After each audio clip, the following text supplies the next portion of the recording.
Hello students, आज हम BSc final year के थर्ड पेपर रिलेटिविटी एवं इलेक्ट्रोडायनेमिक्स के बारे में पढ़ेंगे। आज हम उसकी फर्स्ट यूनिट करेंगे, विद्युत चुंबकीय तरंगें।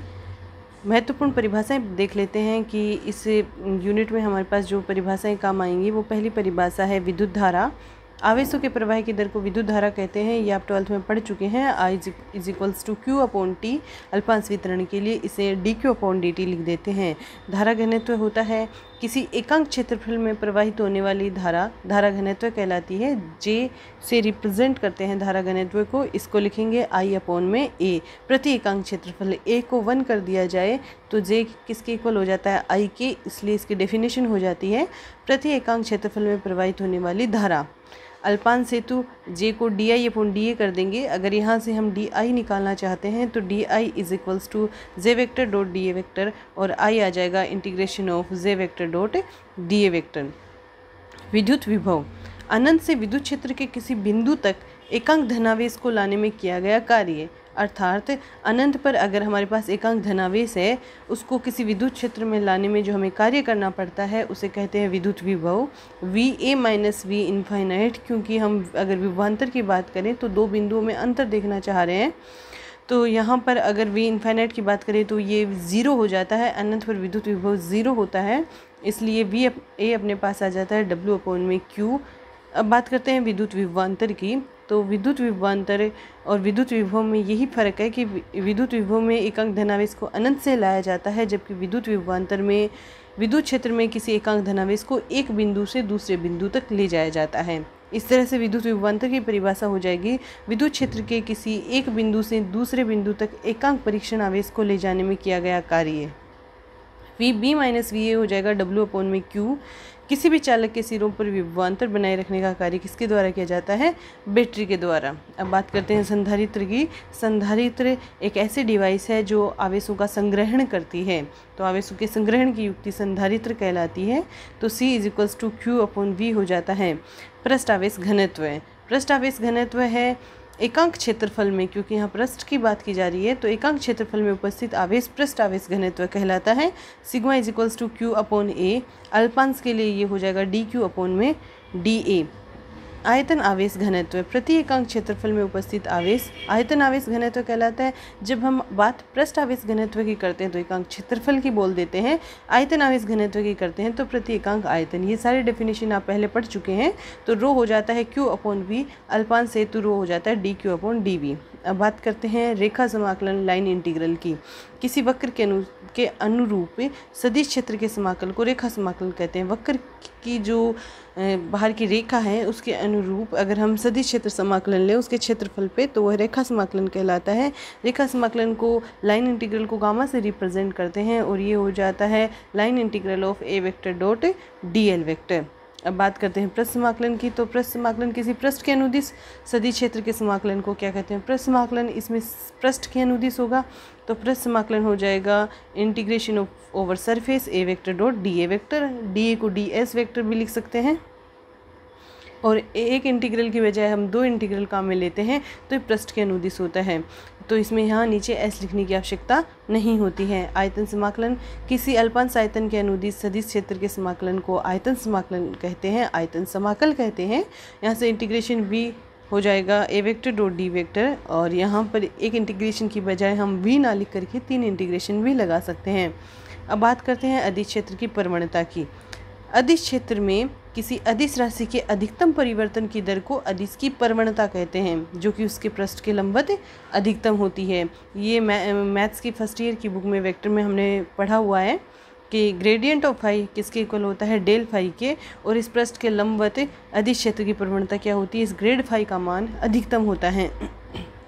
सदिश क्षेत्र का डाइवर्जेंस किसी बंद पृष्ठ के परिबद्ध अल्पांश आयतन से प्रति एकांक आयतन गुजरने वाला सदिश अभिवाह है, जिसे हम फ्लक्स भी कह सकते हैं, सदिश क्षेत्र का डाइवर्जेंस कहलाता है। डाइवर्जेंस को DIV से भी लिखते हैं। डाइवर्जेंस ऑफ A होता है limit dV tends to 0 1/dV close integration A∫dA, या डाइवर्जेंस ऑफ A को लिख सकते हैं del.A।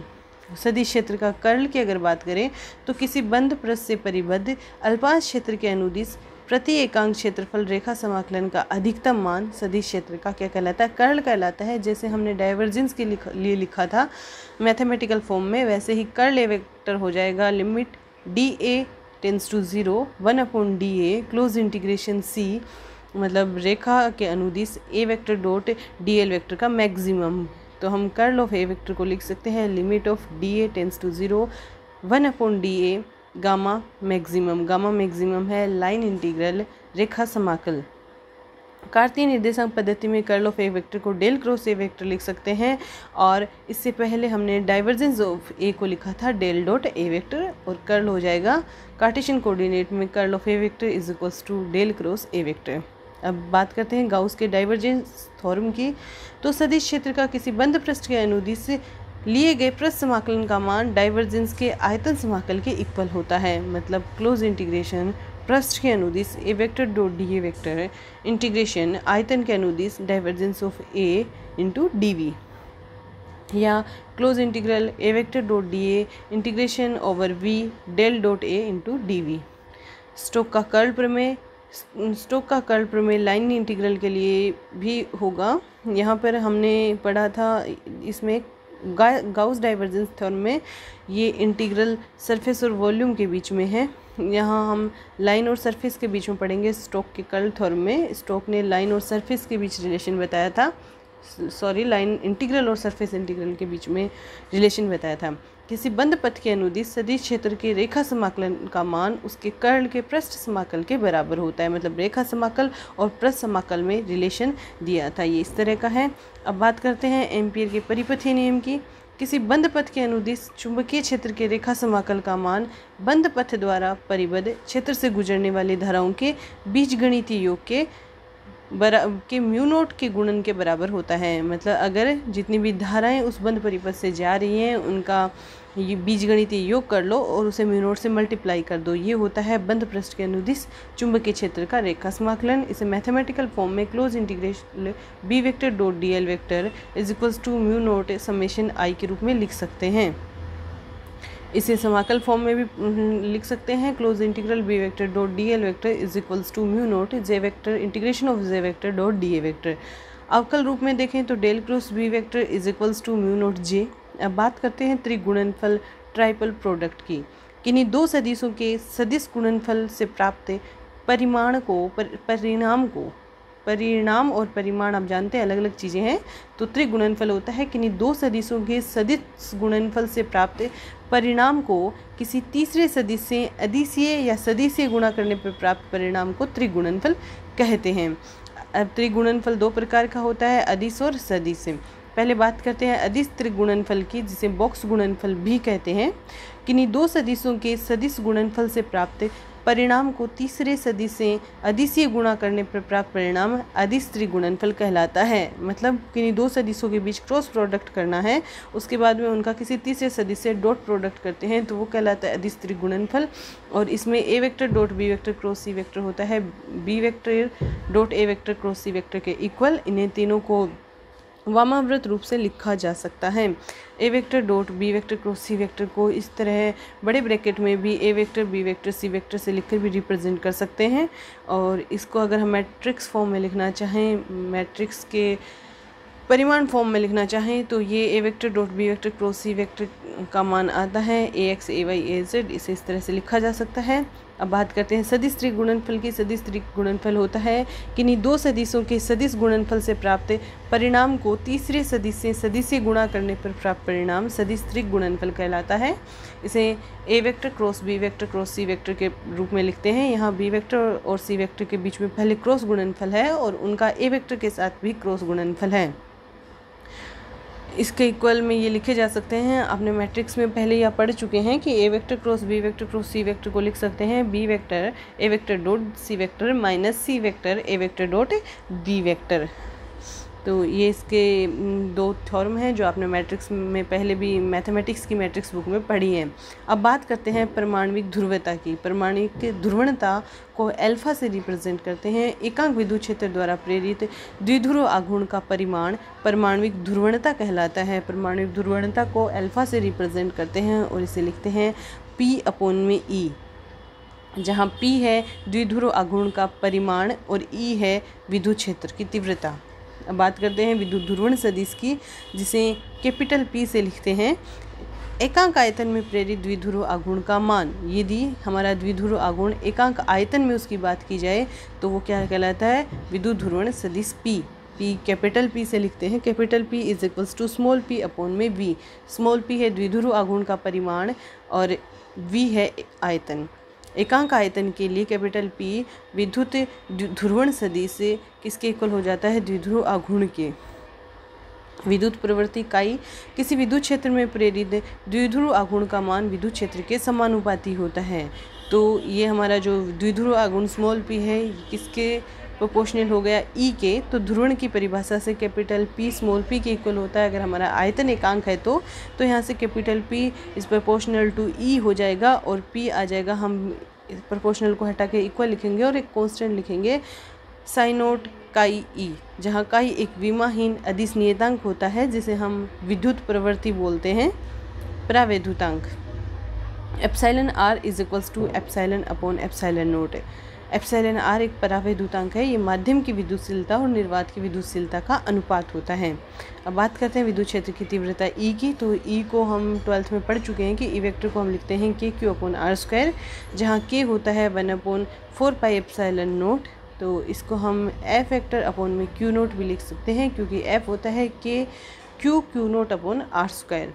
तो F की यहाँ F लिख देंगे तो ये हो जाएगा F vector upon Q naught, और F vector upon Q naught होता है सिग्मा अपॉन एप्सिलॉन नोट। विद्युत विभव V is equals to KQ upon R होता है, इसे W अपॉन Q लिखा जाता है। विद्युत क्षेत्र तथा परावैद्युतांक में हम संबंध भी पहले पढ़ चुके हैं। एप्सिलॉन R होता है 1 प्लस काई, जो हम पिछली कक्षाओं में इनका रिलेशन निकाल भी चुके हैं। विद्युत विस्थापन सदिश D वेक्टर होता है सिग्मा फ्री के इक्वल, ये होता है epsilon naught E vector. Laplace समीकरण की बात करें तो होता है del 2 phi is equals to 0। ये सब हम पीछे की कक्षाओं में डेराइव कर चुके हैं।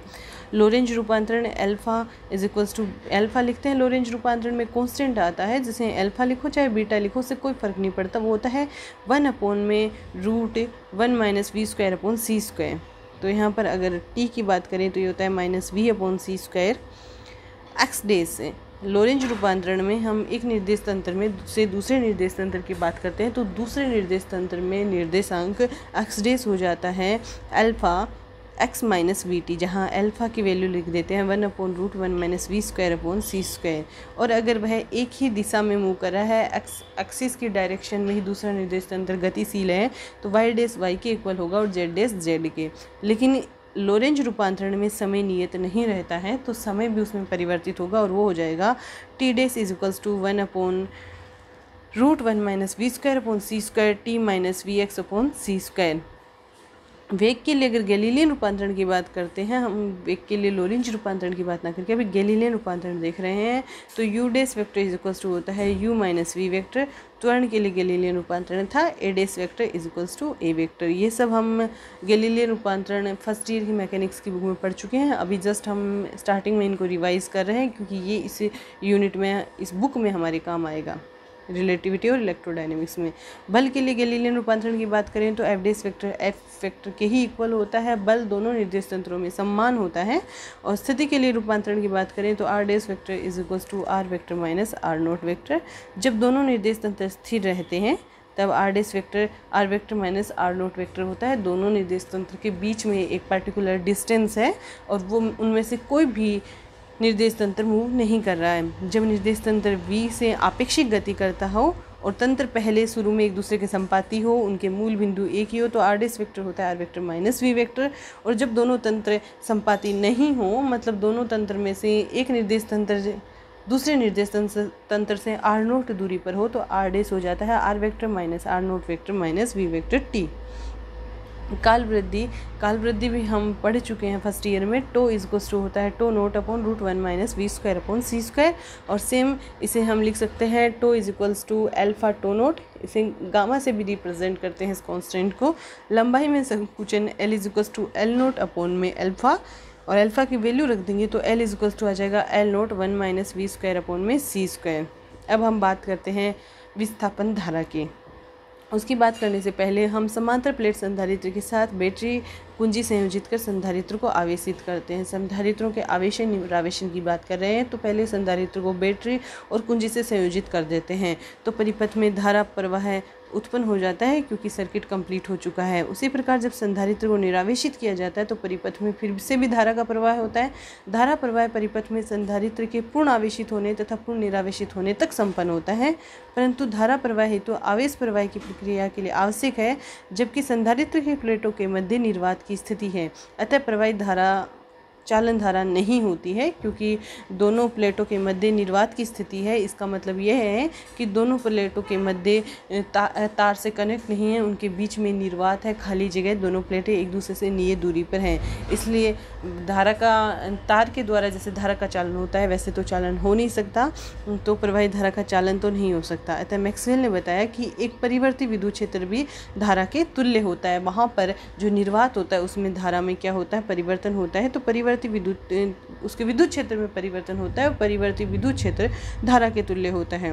मैक्सवेल के अनुसार जब संधारित्र को बैटरी से संयोजित किया जाता है तो उसकी प्लेटों पर आवेश क्या हो जाता है, इकट्ठा हो जाता है। जो दो समांतर प्लेटें लगे हैं संधारित्र की, जब उस कनेक्शन में परिपथ में धारा बहेगी तो वहाँ पर आवेश क्या हो जाते हैं, संग्रहित हो जाते हैं, जिससे प्लेटों के मध्य की वोल्टता क्या होने लगती है, परिवर्तित होने लगती है। अर्थात जब तक प्लेटों के मध्य विद्युत क्षेत्र परिवर्तित होता है, चाहे वो वोल्टता के बढ़ने से हो या कम होने पर भी परिवर्तित होगा। विद्युत क्षेत्र जब हम धारा को कम करेंगे, शून्य करेंगे, तो विद्युत क्षेत्र अधिकतम से न्यूनतम जाएगा। तो विद्युत क्षेत्र परिवर्तित होता है तो चाहे वोल्टता बढ़े या घटे तब तक परिपथ में धारा का प्रवाह होता रहता है। तो इसमें आपके 2017 के एग्ज़ाम में पूछा गया था विस्थापन धारा क्या है। तो विस्थापन धारा किसी समांतर प्लेट संधारित्र की प्लेटों के मध्य परिवर्तनशील विद्युत क्षेत्र के कारण प्रवाहित होने वाली धारा है। तो अगर आपके पास ये 1 नंबर का क्वेश्चन आता है जो कि आपके सेक्शन फर्स्ट में है, तो आप लिखेंगे विस्थापन धारा के डेफिनेशन में किसी समांतर प्लेट संधारित्र की प्लेटों के मध्य परिवर्तनशील विद्युत क्षेत्र के कारण प्रवाहित होने वाली धारा क्या कहलाती है, विस्थापन धारा। अब अगर हमें विस्थापन धारा का व्यंजक निकालना है तो विद्युत क्षेत्र की तीव्रता की परिभाषा से E = sigma upon epsilon naught होता है। यहाँ पर आपको दो संधारित्र दिखाए गए हैं, एक पर +Q आवेश है, दूसरे पर -Q आवेश है। तो +Q और -Q आवेश के कारण यहाँ धनावेश से ऋणावेश की विद्युत क्षेत्र उत्पन्न हो जाता है। तो विद्युत क्षेत्र की तीव्रता की परिभाषा से E sigma upon epsilon not है, पृष्ठ आवेश घनत्व सिग्मा Q अपॉन A होता है। तो E हो जाएगा, सिग्मा की वैल्यू रख देंगे तो Q अपॉन में A एप्सिलॉन नॉट। तो यहाँ से Q हो जाएगा A epsilon naught into E। जब dQ अपॉन dt निकालेंगे तो A epsilon naught del E upon del T हो जाएगा, और एप्सिलॉन नॉट को इसे अंदर ले आएंगे तो एप्सिलॉन नॉट E हो जाएगा। तो यहाँ से del Q upon del T को हम विस्थापन धारा ID से लिखते हैं। I धारा को रिप्रेजेंट करता है और D डिस्प्लेसमेंट करंट को रिप्रेजेंट करता है। तो ये हो जाएगा A del upon del T epsilon naught E, और यहाँ से ID अपॉन A हो जाता है del upon del T epsilon naught into D। तो यहाँ से अगर हम विस्थापन धारा की बात करें, विस्थापन धारा ID है, और अगर हम विस्थापन धारा घनत्व से D वेक्टर की बात करें तो ये होता है, ये हो जाएगा ID अपॉन A, और ID अपॉन A की जगह हम ZD वेक्टर की वैल्यू रख देंगे तो हमारे पास आ जाएगा del upon del T epsilon naught E। यहाँ से ZD वेक्टर हो गया del upon del T into D vector. विस्थापन धारा की उत्पत्ति आवेशवाहकों की गति के कारण नहीं होती, क्योंकि वहाँ पर निर्वात होता है, वहाँ पर आवेशवाहक गति नहीं करते हैं, जबकि होती किसके कारण है, विद्युत क्षेत्र के परिवर्तन के कारण होती है। तो हम कह सकते हैं कि विस्थापन धारा विद्युत क्षेत्र में परिवर्तन के कारण उत्पन्न होती है।